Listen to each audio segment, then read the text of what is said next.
You want to be an elite warrior. It's not about how tough you are. It's not about how smart you are. It's not about how fast you are. If you want to be an elite warrior, you better get really, really good at helping the person to the left of you and helping the person to the right of you.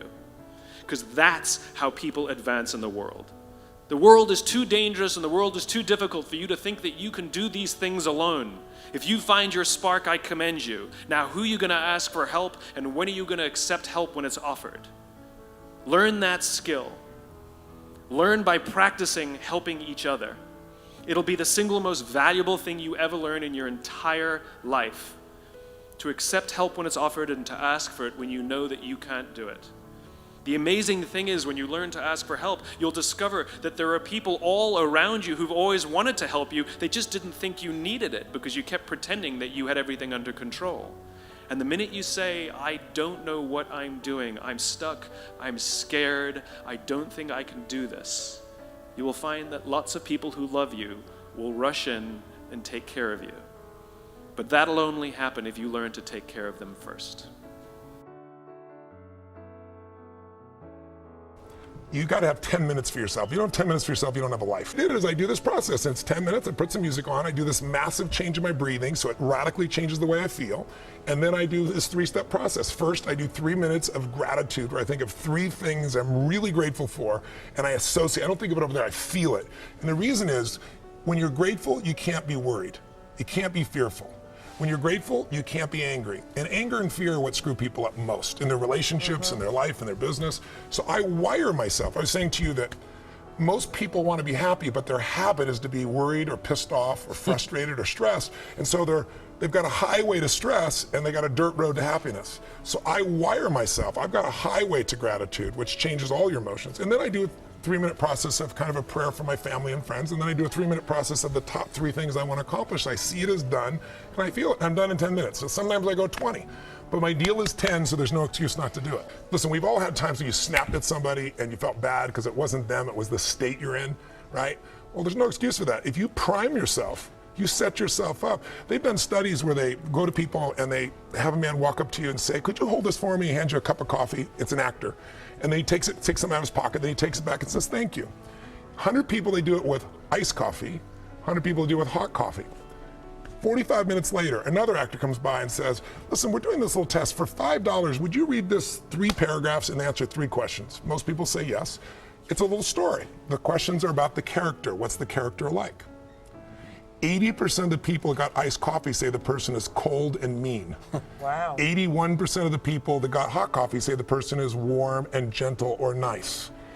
That's how much we can be primed by our environment. We think we're just feeling what we're feeling, but our environment, if we don't take control of our environment, it takes control of us. There was a former Undersecretary of Defense who was invited to give a speech at a large conference, about 1,000 people. And he was standing on the stage with his cup of coffee and a styrofoam cup, giving his prepared remarks with his PowerPoint behind him. And he took a sip of his coffee and he smiled and he looked down at the coffee. And then he went off script. And he said, you know, last year I spoke at this exact same conference. Last year I was still the undersecretary. And when I spoke here last year, they flew me here business class. And when I arrived at the airport, there was somebody waiting for me to take me to my hotel. And they took me to my hotel and they had already checked me in and they just took me up to my room. And the next morning I came downstairs and there was someone waiting in the lobby to greet me and they drove me to this here same venue. They took me through the back entrance and took me into the green room and handed me a cup of coffee in a beautiful ceramic cup. He says, I'm no longer the undersecretary. I flew here coach. I took a taxi to my hotel and I checked myself in. When I came down the lobby this morning, I took another taxi to this venue. I came in the front door and found my way backstage, and when I asked someone, do you have any coffee? He pointed to the coffee machine in the corner, and I poured myself a cup of coffee into this here styrofoam cup. He says the lesson is, the ceramic cup was never meant for me. It was meant for the position I held. I deserve a styrofoam cup. Remember this. As you gain fame, As you gain fortune, as you gain position and seniority, people will treat you better. They will hold doors open for you.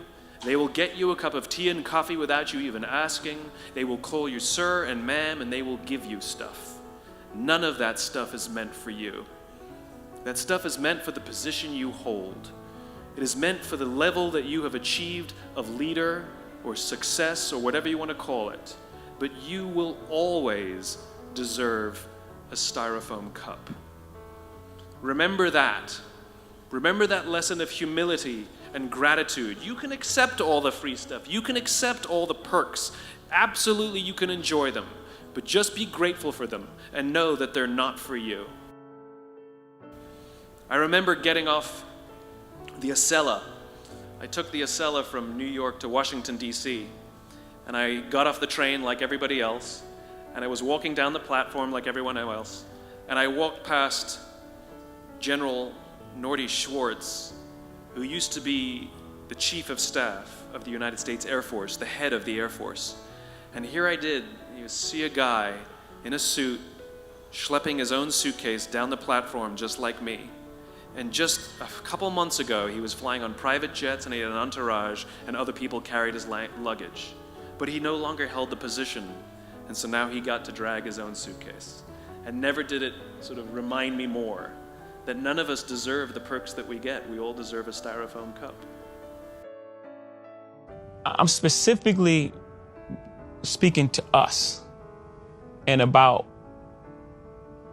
who we are and how do you maintain the sense of self while pushing it forward and holding us to have a responsibility for our actions. Mm-hmm. Because in America, it is what it is. Mm-hmm. And there's a solution for us. If we had a power base together, it would be a much different conversation than me having a conversation by myself and trying to change America by myself. Mm-hmm. If I come with 40 million people, it's a different conversation, right? It's just how it works. I can affect change and get whomever in office because this many people, we're all on the same page. You got to have a good, strong, solid no muscle that you can stand in, and you got to have a yes muscle. You got to say no to the things that don't honor you, no to the things that don't bring you joy, no to the things that don't bring you peace, and you don't have to explain your no. You got to have 101 different ways to say no.